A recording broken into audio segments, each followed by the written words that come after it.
شرمیلا صاحبہ I start with you. کیا ہے آپ کا تاثر اس آڈیو لیکس کے بعد کہ یہ سب کیا ہوا ہے؟ کیونکہ ایک طرف تحریک انصاف جو ہے وہ یہ کہہ رہی ہے کہ دیکھیں جی یہ حکومت میں اسی لیے آتے ہیں کہ یہ جو ہے وہ اپنے کام کروائیں، اپنے بزنس بچائیں، اپنا مال بنائیں. جی شکریہ باسی صاحب. دیکھیے دو چیزیں ہیں. پہلی بات تو یہ ہے کہ ہم کنٹینٹ پہ جائے بغیر اس بات کے اوپر ذرا فوکس کریں کہ اس قسم کی ویڈیوز کا لیک ہونا، وہ بھی پرائم منسٹر کی، this is serious security lapse. Prime minister of Pakistan کی بہت ساری کالز ہوتی ہیں، بہت سارے ایشوز ہوتے ہیں. یہ کچھ ہاٹ لائن اور آڈیوز کی بات کر رہی ہیں آپ غالب؟ میں آڈیوز کی بات کر رہی ہوں. یس. اور اس قسم کی ویڈیوز پرائم منسٹر لیول کے اوپر لیک ہو جانا اور پھر وہ وائرل ہو جانا، یہ شدید سیکیورٹی لیپس ہے. اس کے اوپر انویسٹیگیشن ہونی چاہیے. سب سے پہلی بات تو یہ ہے کہ یہ ویڈیو لیک ہوئی کیسے؟ آڈیو کس نے لیک کری، کس نے ریکارڈ کری اور کس نے لیک کری؟ یہ شدید سیکیورٹی لیپس ہے. میں کہہ رہی ہوں نا at the level of the prime minister اگر ان کی آڈیو لیک ہو سکتی ہیں تو پی ایم آفس میں بہت بڑے بڑے ڈیسیجن کیے جاتے ہیں. It's not about Shehbaz Sharif, Imran Khan, Nawaz Sharif. It is about P M office because جہاں پر نیشنل سیکورٹی کا اجلاس ہوتا ہے، جہاں پر آپ ملک کے اہم فیصلے کرتے ہیں. اس وقت میں کنٹینٹ کی بات نہیں کر رہی، میں آن اے لارجر اسکیل میں ایک ویری امپورٹنٹ ایسپیکٹ کی بات کر رہی ہوں کہ یہ اس قسم کی آڈیو لیک ہو جانا. پرائم منسٹر تو بہت ساری باتیں کر سکتے ہیں نا. You could have different phone calls which could be regarding even national security. So what is happening? یہ سیکیورٹی لیپس کیوں ہو رہا ہے، کہاں سے ہو رہا ہے اور کس وجہ سے ہو رہا ہے؟ اب آ جاتے ہیں اس کی کنٹینٹ کے اوپر.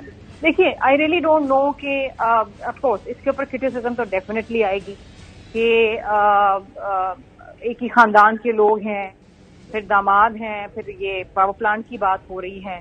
تو آئی ریلی ڈونٹ نو کہ اس کی ایگزیکٹ اسٹیٹس کیا ہے. لیکن جو اس کے اوپر وضاحت دی گئی ہے وہ یہ دی گئی ہے کہ وہ اتحاد گروپ ہیں اور یہ آلریڈی پروسیس میں ہو چکا تھا. جو مشینری تھی وہ امپورٹ کری تھی عمران خان کے دور میں بفور دا امپورٹ بین، اور تمام چیزیں ہو گئی تھی جب ٹریڈ انڈیا کے ساتھ بند ہو گئی، بین ہو گئی. اچھا دیکھیے یہ بھی ایک بڑی سی میں آپ کو بتاؤں کہ لیٹس بی پریکٹیکل.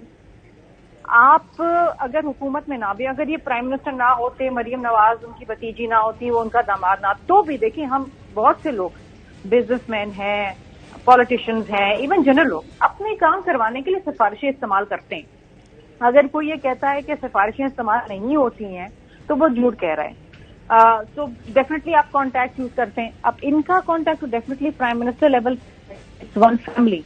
تو اگر کی گئی ہو تو لیکن شرمیلا صاحبہ یہ کتنے لوگوں کو یہ سہولت جو ہے وہ اس ملک میں موجود ہے کہ وہ جو ہے وہ اپنی انڈسٹری کے لیے یا فیکٹری کے لیے یا مشینری کے لیے انڈیا سے امپورٹ کر سکیں یا کسی اور ملک سے آسانی سے امپورٹ کر سکیں؟ بالکل پرائم منسٹر لیول کی بات ہے. یہ تو ایک خاندان ہے نا، دس از ون فیملی جو یہ. لیکن یہاں پر اگر کوئی بھی آدمی، ایک چھوٹا بزنس مین بھی اگر وہ کوئی کام کرنے جاتا ہے تو وہ definitely pull string here and there کہ جی میرا کام جلدی ہو جائے، فلاں ہو جائے. پرابلم یہ ہے نا کہ دیکھیں جب عوام کو تو یہ ایکسیس نہیں ہے، یہ سہولت میسر نہیں ہے نا. تو جب آپ کی جو اپوزیشن ہے اس وقت سڑکوں کے اوپر ہے، تحریک انصاف، اور وہ یہی کیس بلڈ کر رہے ہیں کہ یہ فیملیز جب بھی آتی ہیں اپنا بزنس اسٹیبلش کرتی ہیں، مزید مضبوط ہو جاتے ہیں. میں ذرا if you allow me to complete the question first کہ یہ کہتے ہیں کہ جی یہ تو فیملی انٹرپرائزز ہیں، یہ حکومت میں آتے ہی اس لیے ہیں کہ اپنی انڈسٹری چلا سکیں، اپنے بزنس چلا سکیں، ان کا مفاد تو صرف اپنے کیسز کو ختم کرائیں. اور اس قسم کی چیز جب سامنے آئے گی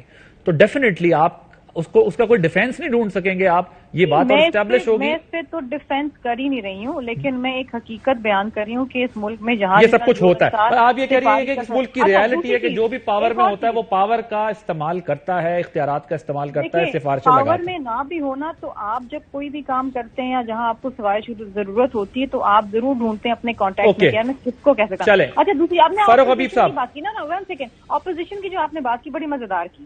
اچھا اپوزیشن کوئی دودھ سے دھلی بھی نہیں ہے ماشاءاللہ. وہاں پر بھی فرح گوگی تھی، سارے کام فرح گوگی کے تھرو ہو رہے تھے، فرسٹ لیڈی کے تھرو ہو رہے تھے.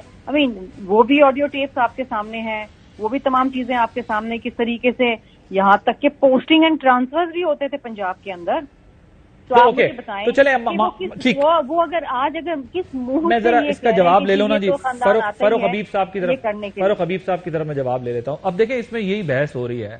آج کانٹینٹ ڈسکس کر رہی ہے پی ٹی آئی، ایشو ڈسکس نہیں کر رہی جو مین کور ایشو ہے. اور اسی طریقے سے آج آپ جو ہیں وہ یہ ریفرنس دے رہے ہیں کہ یہ پیچھے ان کی بھی آڈیو کلپس ہیں, یا اس میں یہ بھی کس طرح انفلوئنس کرتے تھے. اور آج یہاں سے جو ہے وہ موقف دوسرا ہے, کیونکہ جب audio leaks P T I کی ہوئیں اس وقت انہوں نے کہا کہ یہ دیکھیں جی یہ ٹیپ کیسے ہو رہی ہیں, یہ کس طریقے سے کالز ریکارڈ ہو رہی ہیں, کانٹینٹ پہ بات جو ہے وہ کرنے کو تیار نہیں تھے. لیکن اس وقت سچویشن ذرا ڈفرنٹ ہے. فاروق حبیب صاحب, آپ لوگوں نے یہ جو ہے وہ کلپس بڑی تعداد میں شیئر کرائی اور بتایا کہ ابھی تو بہت کچھ باقی ہے, اور اس وقت آپ لوگوں کا بھی پرائمریلی فوکس اس بات کے اوپر ہے کہ اندر اس کے کانٹینٹ پہ کیا بات ہو رہی ہے. ٹھیک ہے, وچ از فائن, ہونی چاہیے, ضرور ہونی چاہیے, لیکن اس وقت آپ وہ فارمولا اپلائی نہیں کر رہے کہ یہ چیزیں لیک کیسے ہوئیں اور باہر کیسے آئیں. نہیں دیکھیں, میرا تو یہ کنسرن ہے, بالکل ہے.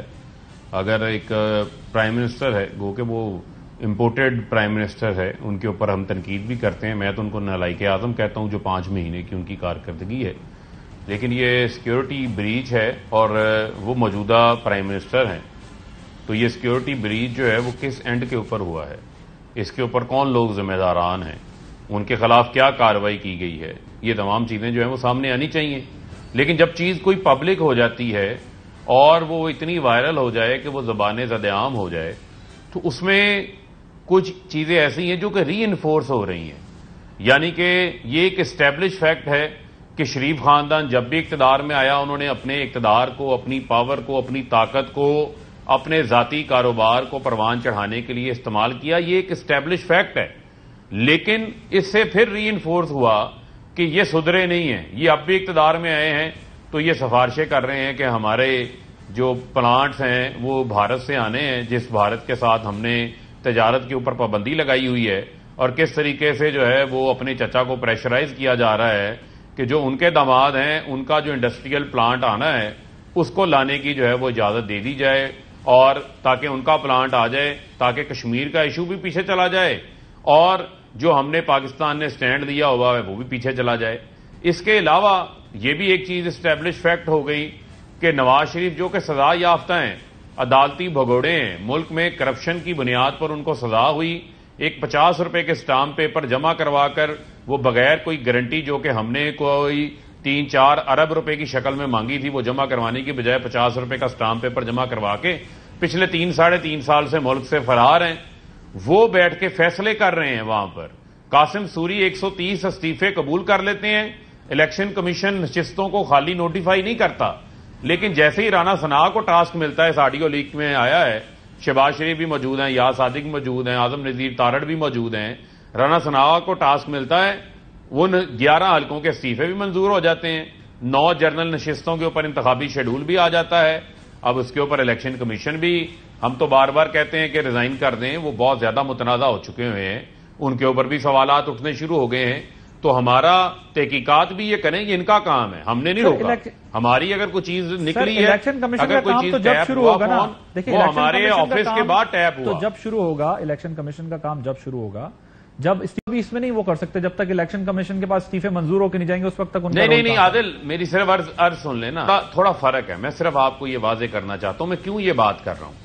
رانا ثناء نیشنل اسمبلی کے اسپیکر نہیں ہیں, ان کو ٹاسک کس چیز کا دیا جا رہا تھا, یہ سوالات اٹھ رہے ہیں. جیسے ہی ٹاسک دیا جاتا ہے وہاں سے استعفے منظور ہو جاتے ہیں. اسپیکر تو قومی اسمبلی کے اس وقت قاسم سوری تھے, جو اپنی عقل, فہم, سوچ, قانون کو اپلائی کر کے استعفے منظور کر کے لیٹر جاری کر چکے تھے. باقاعدہ لیٹر جاری کیا تھا, نوٹیفیکیشن انہوں نے اسپیکر آفس سے, اور وہ لیٹر الیکشن کمیشن انہوں نے بھجوا دیا تھا. الیکشن کمیشن نے اس کو پروسیس کیوں نہیں کیا, وہ آج بھی ایک سوالیہ نشان ہے. اور پھر کیسے اسپیکر نیشنل اسمبلی راجہ پرویز اشرف نے 11 استعفے آگے بھجوا دیے. ٹاسک رانا ثناء اللہ کو ملا ہے. رانا ثناء اللہ وزیر داخلہ ہیں, کیا ایک وزیر داخلہ بیک وقت قومی اسمبلی کا اسپیکر بھی ہو سکتا ہے؟ نہیں ہو سکتا پاکستان کے آئین اور قانون کے مطابق.